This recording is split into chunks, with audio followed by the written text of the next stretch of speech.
తిహార్ జైలుకి కేజ్రీవాల్ కవిత బయటకు వస్తుందా? సురేష్ గారు అన్నట్లున్నారు. సురేష్ గారు ఏంటంటే పాపం కుమారుడికి పరీక్షా సమయం, కొడుకుకి పరీక్షా సమయం, కవితకి పరీక్షా సమయం. మొత్తానికి కవిత పరీక్షలో పాపం ఫెయిల్ అయినట్లుంది, బెయిల్ గ్రాంట్ అయినట్లేదు. పాపం ఏంటి పరిస్థితి? కేజ్రీవాల్ మళ్ళీ తిహార్ జైలుకి వెళ్ళిపోయాడు ఏంటి?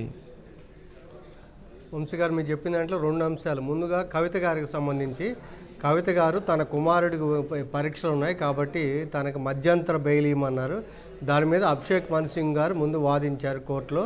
సో అభిషేక్ మను సింగ్ గారు ఒక సకంగా ఈడీ మీద అటాక్ చేశారు. అంటే ఈడీ కావాలని కక్షపూరితంగా ఎన్నికల సమయంలో అది ఇదాంటి ఎవరో ఒకటి ప్రాసిక్యూషన్ ఏజెన్సీగా ఈడీ పనిచేస్తోంది, వాస్తవాలు పరిగణలో తీసుకోవట్లేదు. ఎవరైతే అరుణ్ పిల్లై ఉన్నారో, ఈ బినామీ అని చెప్తున్నారో, అతను 10 స్టేట్మెంట్లు ఇస్తే 9 స్టేట్మెంట్లలో అసలు ఎక్కడ కూడా కవిత గారి పేరు లేదు. 10వ స్టేట్మెంట్లో కవిత గారి పేరు మెన్షన్ చేసినప్పుడు కూడా ఆ స్టేట్మెంట్ వెనక్కి తీసుకున్నాడు. ఇదంతా కూడా ఈడీ కావాలని చేస్తుందని చెప్పి చేశారు. సో దాని మీద ఈడీ వ్యతిరేకించింది. కవిత గారికి బెయిల్, మధ్యంతర బెయిల్ ఇవ్వడానికి వ్యతిరేకించింది. మీరు మధ్యంతర బెయిల్ అడుగుతున్నారు, రెగ్యులర్ బెయిల్ అడుగుతున్నారంటే రెండు అడుగుతున్నామని చెప్పారు. సో రెండింటి మీద వాళ్ళు ఈడీ వ్యతిరేకించిన దాని మీద కౌంటర్ వేస్తాము. ఈడీ ఒక పిటిషన్ దాఖలు చేసింది. అంటే కవిత గారు వేసిన బెయిల్ పిటిషన్ మీద ఈడీ కౌంటర్ వేసింది. ఇప్పుడు ఈడీ వేసిన దాని మీద మళ్ళీ మేము కౌంటర్ వేస్తాము 3వ తారీఖు అంటే 4వ తారీఖు వాయిదా వేశారు. ఇక రెండోది ఏంటంటే ఇది కవిత గారికి ఒక రకంగా ఇంకొక ఉపశమనం. మనం అనుకున్నాం కోర్టు ఏంటంటే తిహార్ జైలు సూపరింటెండెంట్ బయట ఫుడ్ ఎలవ్ లేదు అని చెప్పారు. కానీ ఈరోజు ఇచ్చిన పిటిషన్లో ఏంటంటే కవిత గారికి హైపర్ టెన్షన్ అంటే బీపీ లాంటి ఆరోగ్య సమస్యలు ఉన్నాయి కాబట్టి ఆరోగ్య సమస్యలు ఉన్న దృష్ట్యా బయట హోమ్ ఫుడ్ని అలౌ చేయండి అని చెప్పని రిక్వెస్ట్ చేస్తే కోర్టు దానికి అంగీకరించి బయట నుంచి హోమ్ ఫుడ్కి అలౌ చేశారు.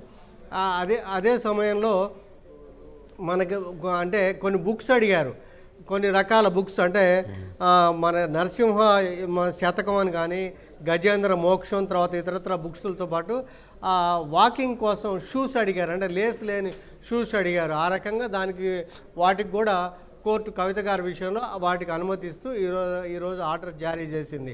సో అంటే కవిత గారు ఆ గజేంద్ర మోక్షం కానీ, తర్వాత నరసింహ శతకం అని బుక్స్ కానీ, లేకపోతే ఈ సుడ్కో అని చెప్పి మనం పజిల్ బుక్స్ ఉంటాయి కదా వంశీ గారు, ఆ బుక్స్ అడిగారు. వాటన్నిటికి కూడా అనుమతి ఇచ్చారు. దాని మీద సంబంధించి అదే అంశం. ఇక కేజ్రీవాల్ గారు ఒక చీఫ్ మినిస్టర్ ఇవాళ అంటే నిన్నటి వరకు తెలుసు 6 రోజులు, తొలుత 6 రోజులు ఈడీ కస్టడీ, తర్వాత 4 రోజులు ఈడీ కస్టడీ, 10 రోజులు ఇవాళతో ముగిసింది. ఇవాళ కోర్టులో ప్రవేశపెట్టారు. ఇంకా ఈడీ కోర్టు 15 రోజులు అంటే 15వ తేదీ వరకు రిమాండ్కి అంటే జ్యుడిషియల్ రిమాండ్ విధించారు. ఆ రకంగా సాయంత్రం జైలు తంచారు. ఒక చీఫ్ మినిస్టర్గా మీకు తెలుసు ఆయనకి జార్ఖండ్ ముక్తి మోర్చా హేమంత్ సోరెన్ రిజైన్ చేసి ఆయన కోర్టు జైలుకి వెళ్ళారు. ఒక సీఎంగా ఆయన జైలుకి వెళ్ళారు.